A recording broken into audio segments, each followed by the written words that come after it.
오늘은 마가복음 15장 37절의 말씀으로 제사랑 25번째 함께 은혜를 나누고자 합니다.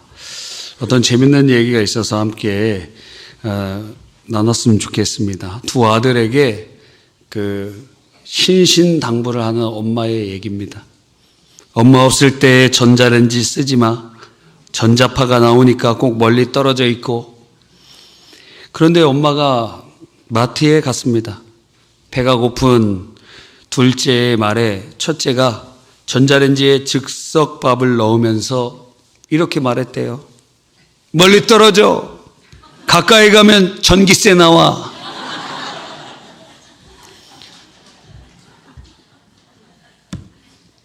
엄마를 위해 전기세를 걱정한 아들이 참 기특하다고 거기에 글이 써 있는 것을 본 적이 있습니다.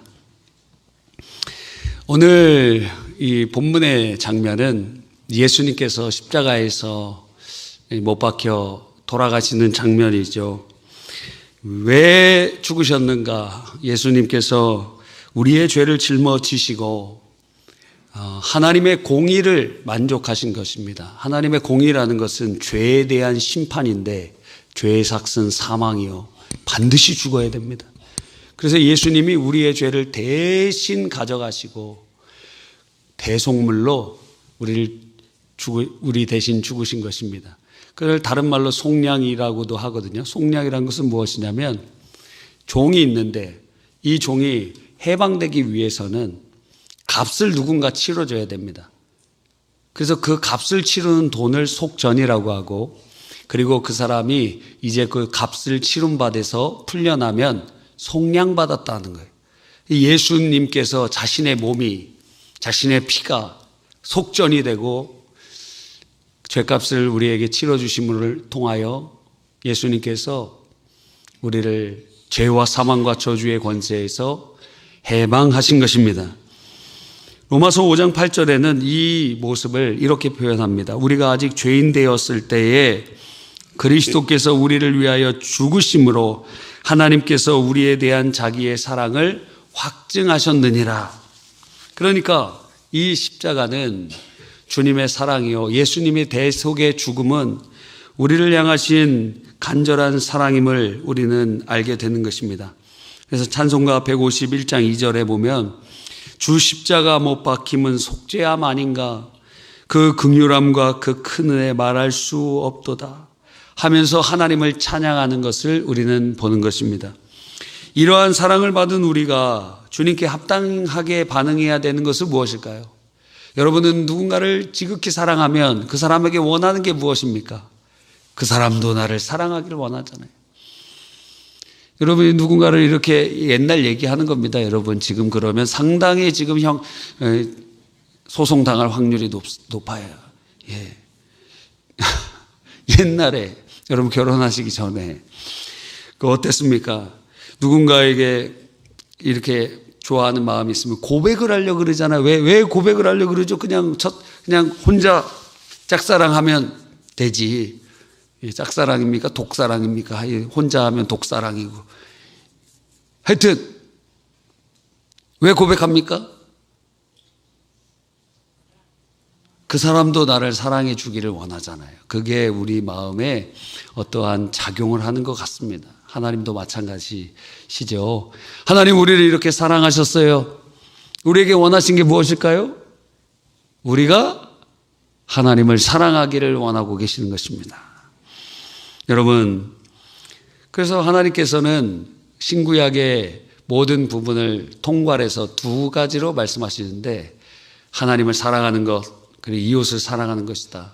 이상하잖아요. 하나님을 사랑하는 것으로 끝나야 되는데 거기다가 이웃 사랑을 덧붙여 주셨어요. 왜 그럴까요? 사람은 하나님의 형상이기 때문에 우리가 사람을 사랑하는 것을 하나님께 사랑을 올려드리는 것으로 받아주신다는 거예요. 그러니까 우리의 삶과 신앙은 분리될 수 없습니다. 여러분이 오늘 주님을 사랑해서 예배 드리는 것과 주중에 수많은 사람들을 만나면서 그 사람들을 사랑하는 것이 같은 신앙의 행위라는 것이고 하나님께 올려드릴 사랑의 모습이라는 것입니다.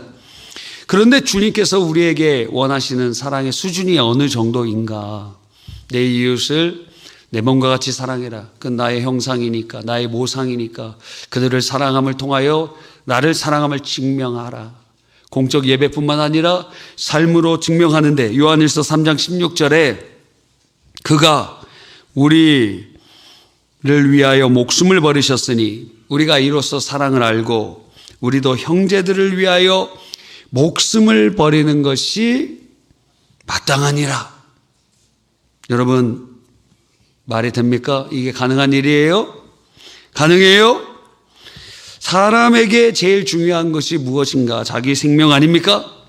마태복음 16장 26절에 사람이 만일 온 천하를 얻고도 제 목숨을 잃으면 무엇이 유익하리요? 사람이 무엇을 주고 제 목숨과 바꾸겠느냐? 인간에게 제일 중요한 것이 무엇입니까? 사랑입니다. 물론 아주 극한 예외가 있죠. 로마서 5장 7절에 보면 의인을 위하여 죽는 자가 쉽지 않고 선인을 위하여 용감히 죽는 자가 혹 있거니와. 그러니까 의인과 선인을 위해서는 대신 죽을 사람이 아주 극히 예외적이지만 있을 수는 있다 이거예요. 그런데 놀라운 점을 하나 발견했어요. 말씀 준비하면서 어떻게 다른 사람을 위해서 죽을 수 있지? 기도하는데 눈시울이 붉어지더라고요. 왜냐하면 한 가지 예는 아주 많이 이루어지고 있다는 것을 발견하기 때문에 그렇습니다. 그게 무엇입니까? 보편적이에요. 다른 사람을 위해서 죽는 것이. 자녀를 위해서 죽는 거예요. 자녀를 위해서. 뭐 조건 답니까? 여러분 그냥 누구에게나 물어봐도 아주 몇몇을 제외하고 한 99%는 다 전부 자녀를 위해 죽을 수 있느냐고 물어보면 다 그럴 수 있다 그래요. 뭐 이렇게 따집니까? 우리가 종말을 두려워하는 사람들의 이야기를 들어보면 당신 왜 두려워합니까? 저 예수님 배신할까 봐 두렵습니다. 왜요? 고문당하고 손톱밥 뽑고 바늘 막 찌르고 그러면 제가 어떻게 예수님 지킬 수 있겠습니까? 신앙을 지킬 수 있겠습니까? 한 방에 가면 괜찮습니다. 뭐 이런 얘기 하더라고요. 그런데 자녀를 위하여 죽으려고 마음을 먹는 부모들은 그런 거 전혀 생각 안 합니다. 그거 상관없어. 어떤 고난, 고통, 뭐 이게 상관없어요. 그거가 자녀를 위한 대신 죽는 것에 대한 전혀 걸림돌이 되지 않는다 이거예요. 그것이 생명을 가장 귀하게 여기는 우리들이 자녀를 사랑하는 그 모습을 통해서 나타나는 신기한 일입니다. 그래서 묵상을 해보니까 이것이 바로 하나님께서 우리를 사랑하시는 그 사랑을 보여주시는 장치예요. 장치. 여러분 이렇게 어떤 물건들을 이렇게 사보면 여러분 핸드폰 갖고 다니다 보면은 하루 종일 하던 얘기 그 얘기와 관련되어 있는 게 유튜브에 막 뜨는 거 봤어요? 도청하고 있다는 얘기입니다, 여러분. 그러니까 마음 먹으면은 이재용 회장이 딱 마음 먹잖아요? 그러면은 여러분의 핸드폰으로 하루 종일 뭐 하는지 다 알 수 있습니다. 무슨 말하고, 어디에 있고, 뭐 하는지. 왜 지금 알고리즘도 그렇게 우리의 얘기를 할 수 있는데. 그래서 국가에서 의도적으로 이런 것들을 심어 놓는 경우가 있어요. 그걸 백도어라 그러는데 뒷문이라는 거예요. 그래서 어떤 칩들이나 이런 것들 중계기나 이런 거에 다 심어 놓으면 그러면 거기에서 정보를 가지고 올 수 있습니다. 예를 들어 중국에서 어떤 물건에다가 백도어를 심어 놓으면 그게 소프트웨어든지 하드웨어든지 그 문을 통해서 여러분의 정보들을 할 수 있습니다. 그럼 중국만 할까? 미국도 하겠죠. 그럼 미국에서도 백도어 심어놓은 것도 상당히 많이 있을 겁니다. 그럼 우리나라는 안 할까? 항상 동전은 양면이 있는 것입니다. 그렇죠? 얼마 전에 블랙요원 그거 막 전파돼 갖고 다 바뀌었잖아요. 블랙요원이 뭡니까? 간첩이에요, 여러분. 스파이 들어봤어요? 그러니까 북한과 관련되어 있는 곳이나 다른 나라의 공개적인 그러한 정보를 취급하는 사람을 외교관이라 그러고, 그리고 보이지 않는 곳에서 그렇게 하는 사람들을 블랙 요원이라고 하는데, 북한의 대상으로 하면 세작이나 간첩이라고 얘기하는 겁니다. 그럼 북한에 파송된 간첩이 있을까요, 없을까요? 상당히 많이 있다 이거예요. 그런 생각 안 해보셨어요? 저번에 제가 얘기했잖아요. 땅굴 찾지 말라고. 왜요? 우리나라에서 파는 것도 있을 수 있습니다. 항상 생각은 동전의 양면으로 생각해야 됩니다. 자, 북한 핵무기 만들었어요. 우리나라에 있을까요, 없을까요? 자, 미국에서 이제 만들어도 돼 그러면 다음 날 이렇게 보여줄 거예요, 아마. 다 준비되어 있어요. 여러분, 그러니까 항상 우리가 여러 가지로 생각해야 되는 것들이 많이 있습니다. 주님께서 우리에게 백도어를 심어 놓으셨어요. 그게 무엇이냐면 자녀를 사랑하는 것을 통해서. 너 자녀 위해서 죽을 수 있지? 그거 내가 너를 위해 죽을 수 있는 마음이야. 그걸 심어주신 거예요. 그래서 우리는 자녀를 위하여 대신 죽을 수 있는 그 마음을 통해서, 이게 특수적인 예가 아니라 보편적인 예잖아요. 모든 사람에게 하나님께서 다 심어주셨어요, 그 마음을. 이게 놀라운 일 아닙니까? 사람에게 생명이 제일 중요한데 그 생명을 자녀에게 주기를 아까워하지 않아요. 우리는 그것을 통해서 하나님께서 우리를 얼마나 사랑하시는지를 깨닫게 되는 것입니다. 와, 너무도 감사하게 되는 것이죠. 그러므로 우리가 예수님의 그 십자가의 그 사랑을 우리의 삶 속에 나타나기 위해서는 어떻게 해야 되느냐. 두 가지 적용점을 우리가 오늘 말씀을 통해서 적용해 볼 수 있습니다. 첫 번째는, 여러분이 우리가 해야 되는 것은 무엇이냐면 모든 사람을 여러분의 어떠한 동료라고 생각하지 말고 자녀라고 생각하세요. 여러분의 자녀라고 생각하면 어떻습니까? 그 사람이 실수해도 어때요? 너그러워집니다. 그럴 수도 있지. 또 다시 어떻게 합니까? 넘어집니다. 아이가 이제 걸음마하려고 그러는데 한 번에 일어서지 않고 넘어지기도 하고 쓰러지기도 하고 막 그러죠. 그런데 너는 왜 넘어져? 넌 평생 기어다녀? 이런 부모가 있습니까? 다시 걸어보라고, 다시 해보라고 뭘 줍니까? 기회를 주잖아요. 자녀라고 생각하면 격려해 줍니다. 할 수 있어, 할 수 있어. 좋은 점은 칭찬해 줍니다. 넌 이걸 잘하잖아. 예? 그래서 엄마들이 학교에 상담하러 가면은 하는 말이 레파토리가 정해져 있잖아요. 우리 애는 머리는 좋은데 노력을 안 해갖고 그렇다고. 거꾸로가 아닌지 모르겠어요. 이거 거꾸로인 것 같은데.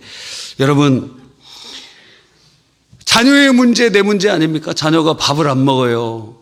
그래서 집에만 있어요. 한 달, 두 달, 1년. 그러면 부모는 같이 말라가지. 같이 죽어가는 거예요. 왜? 사랑하기 때문에 그 아이의 문제는 나의 문제가 되는 것처럼 우리가 누군가를 자녀라고 생각하면 완전히 태도가 달라진다니까요. 그 사람의 문제 내 문제가 돼요. 그의 고통 대신 내가 당해주고 싶어요. 결국 그 사람을 위해서 우리의 모든 것을 내어줄 수도 있는 그러한 토대가 된다는 것입니다. 어떻게 생각해요? 우리 여성분들은 많이 해봤잖아요. 남편을 자녀로 생각하는 분들이 많더라고. 우리 집에 큰애기 있어, 큰애기 막 이러면서.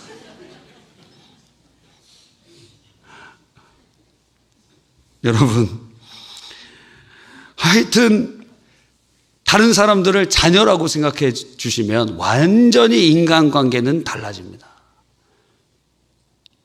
완전히 달라져요. 근데 문제는 그러고 싶은 마음이 전혀 없다는 것입니다. 그렇기 때문에 우리에게 필요한 것이 무엇이냐면 주님의 사랑이 우리에게 부어지도록, 이미 우리 안에 백도어가 심겨져 있지만 성령으로 그것이 자녀뿐만 아니라 이웃들에게, 교우들에게 흘러갈 수 있도록 하나님의 그 은혜의 통로가 되도록 기도해야 되는 것입니다. 루비 캔드릭 선교사님은 20대 여자 선교사로 텍사스 앱윗 청년회 후원을 받아서 미국 남감리교 선교사로 우리나라에 왔습니다. 20대 초중반에 왔어요. 1907년 9월에 조선에 오게 되었습니다. 내한 직후부터 개성에서 교사로 헌신하였습니다. 아침에는 기도회를 인도하고 그리고 영어를 가르치고 아픈 아이들을 간호하면서 헌신했습니다. 그런데 조선에 온 지 9개월 만에 과로로 죽었습니다. 그녀는 평소에 자기를 후원해 주는 앱윗 청년회에 편지를 이렇게 가끔 보내곤 했는데 그 편지의 내용이 이런 내용입니다. 한국에서의 나의 사역이 너무 짧게 끝나면 나는 보다 많은 조국의 젊은이들이 이곳에 와달라고 부탁하고 싶습니다. 그게 편지의 내용 중이었어요. 그리고 여러 편지의 내용 중에 어떤 한 구절은 그 여자 선교사님의 묘소에 지금도 있죠. 양화진에 있어요. 거기에 비문에 기록이 되어 있습니다. 그 내용은 이것이에요. 만일 내게 줄 수 있는 1000개의 생명이 있다면, 심장이 있다면 모두 조선을 위해 바치리라. 여러분, 어떻게 그럴 수 있을까요? 그녀는 깨달았어요. 내가 왜 이렇게 조선을 사랑하지? 왜 이렇게 사랑하지? 하나님이 조선을 사랑하시는 마음을 주님이 내게 부어주셨구나. 그것을 깨달았습니다. 이 여자 선교사님 20대 중반에 아주 젊은 여자 선교사가 그렇게 죽고 그 편지를 받아들였던 그 텍사스에 있는 청년들이, 많은 청년들이 헌신해서 또한 한국의 선교사로 오게 되게 된 것입니다. 여러분, 주님의 마음이 부어지니까 자기 생명 1000개가 있으면 그거 다 주고 싶다.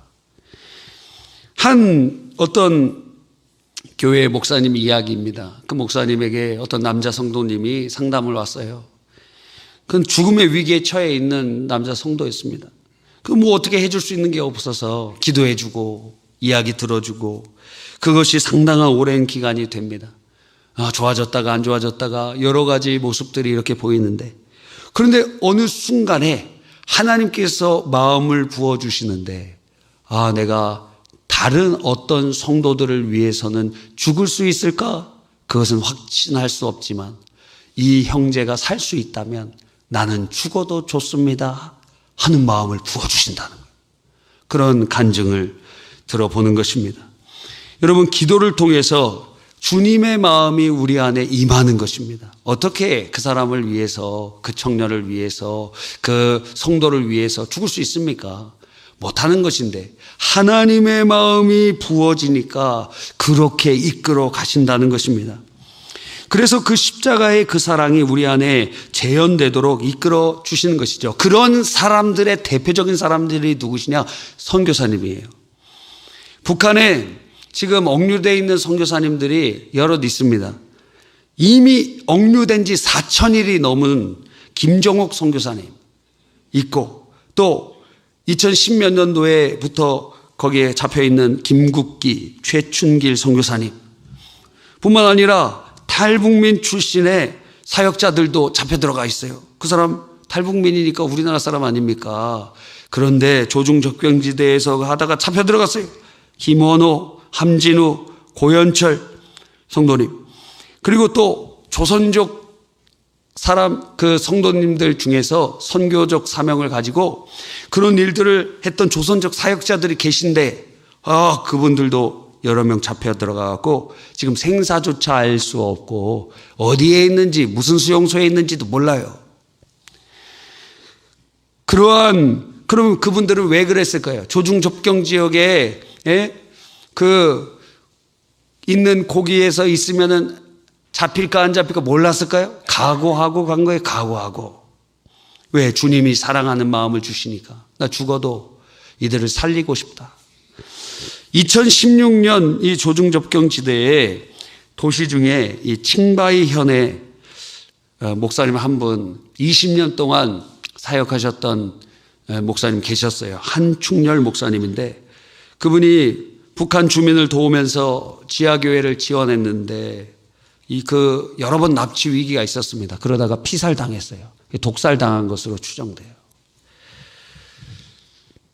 얼마 전에 2017년도에는 이 중국 분들이 중국의 최초로 외국 땅에서 순교하신 분들이 나타났는데 파키스탄에 두 청년이 갔어요. 젊은 청년들이 가서 교육도 하고 복음도 증거하는데 그때 파키스탄 2017년 테러 집단에 잡혀갖고 참수당해서 공개됐어요. 그분의 이름이 멍리 씨와 리신헝입니다. 그래서 이 두 청년들이 중국 사람으로서 최초 외국에 나가 선교하면서 순교한 그 일이 이루어진 것을 봅니다. 왜 그랬을까? 선교사라는 노래는 그것을 잘 보여주고 있습니다. 그 가사가 이래요. 아픔 많은 세상에 주의 복음 들고 부르심 따라 갑니다. 슬픔과 고통이 가득한 이 땅에 눈물 닦아주려. 어쩌면 내 삶을 전혀 돌볼 수 없을지 모르겠지만 나를 보내시고 무너진 그 땅에 내 생명 묻으소서. 주님의 나라가 세워지는 것이 나의 평생의 소원. 주님의 교회가 이곳에 세워짐이 마지막 호흡이 끝이 날 때까지 나는 나아가리. 그날에 그토록 보고픈 주 얼굴 보리. 당신의 형상 만드소서. 주 인도 따라 살아갈 동안 사랑과 충성 늘 바치오리라. 주님의 사랑이 임하니까 죽을 줄 몰랐는가 알았어요. 잡힐 줄 몰랐는가 알았어요. 인간에게 생명이 제일 중요한데 왜 거기 갑니까? 제정신이 아니에요. 사랑에 붙잡혀요. 주님의 사랑이 그 안에 임하니까 그런 역사가 일어나게 됩니다. 인도 델리에 거기에 가서 호텔에 묵고 있는데 너무 이 공기 오염이 심해요. 매캐한 냄새가 납니다. 그래서 호텔에 있는데 호텔 그 밑으로 뭔가 가스 누가 넣는 것 같아요. 매캐 호텔 안에 있는데도 밖에 아침에 보면 연기가 막 가득합니다. 물론 365일 그렇지는 않지만 거기가 미세먼지가 많을 때는 측정수가 999예요. 999. 더 이상 측정이 안 돼서 거기서 살면 평균 7년 정도 일찍 죽어요. 미세먼지 때문에. 근데 거기 선교사님 살아가 계세요. 거기에 사역자들이 불나방처럼 나아갑니다. 왜요? 주님께서 그 백성들을 사랑하는 마음을 주시기 때문에. 죽어도 돼. 7년 일찍 죽어도 괜찮아. 잡혀가도 괜찮아. 추방돼도 괜찮아. 주님께서 주신 마음이에요. 주님께서 주신 마음. 우리가 누구를 어떻게 사랑하고 그 사람을 위해서 대신 죽을 수 있습니까? 불가능한 일인데 하나님께서 그런 마음을 주셔서 우리 이끌어 가시는 것입니다. 우리 그런 마음으로 함께 찬양해 봅시다.